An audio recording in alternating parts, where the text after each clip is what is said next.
ഇന്നത്തെ ദൈവവചനം വിശുദ്ധ ലൂക്ക എഴുതിയ സുവിശേഷം 16-ാം അധ്യായം 1 മുതൽ 8 വരെയുള്ള വാക്യങ്ങൾ.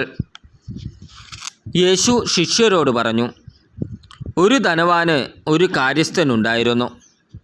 അവൻ സ്വത്ത് ദുർവ്യയം ചെയ്യുന്നുവെന്ന് യജമാനന് പരാതി ലഭിച്ചു. യജമാനൻ അവനെ വിളിച്ചു ചോദിച്ചു, നിന്നെപ്പറ്റി ഞാൻ കേൾക്കുന്നത് എന്താണ്? നിന്റെ കാര്യസ്ഥതയുടെ കണക്ക് ബോധിപ്പിക്കുക.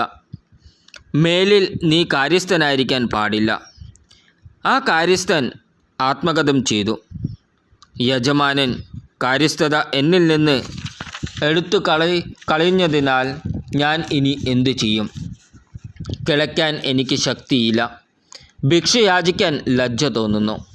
എന്നാൽ യജമാനൻ കാര്യസ്ഥത എന്നിൽ നിന്ന് എടുത്തു കളയുമ്പോൾ ആളുകൾ തങ്ങളുടെ വീടുകളിൽ എന്നെ സ്വീകരിക്കേണ്ടതിന് എന്തു ചെയ്യണമെന്ന് എനിക്കറിയാം. യജമാനിൽ നിന്ന് കടം വാങ്ങിയവർ ഓരോരുത്തരെ അവൻ വിളിച്ചു. ഒന്നാമനോട് അവൻ ചോദിച്ചു, നീ എൻ്റെ യജമാനന് എന്തു കൊടുക്കാനുണ്ട്? അവൻ പറഞ്ഞു, 100 ബത്ത് എണ്ണ. അവൻ പറഞ്ഞു, ഇതാ നിൻ്റെ പ്രമാണം, എടുത്ത് 50 ബത്ത് എന്ന് തിരുത്തി എഴുതുക. അനന്തരം അവൻ മറ്റൊരുവനോട് ചോദിച്ചു, നീ എന്തു കടപ്പെട്ടിരിക്കുന്നു? അവൻ പറഞ്ഞു, 100 കോർ ഗോതമ്പ്. അവൻ പറഞ്ഞു, നിൻ്റെ പ്രമാണം എടുത്ത് 80 കോർ എന്ന് തിരുത്തി എഴുതുക.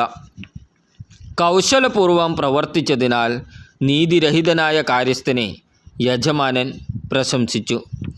എന്തെന്നാൽ ഈ യുഗത്തിൻ്റെ മക്കൾ തങ്ങളുടെ തലമുറയിൽ വെളിച്ചത്തിൻ്റെ മക്കളേക്കാൾ ബുദ്ധിശാലികളാണ്. നമ്മുടെ കർത്താവായ ഈശോ മിശിഹായ്ക്ക് സ്തുതി.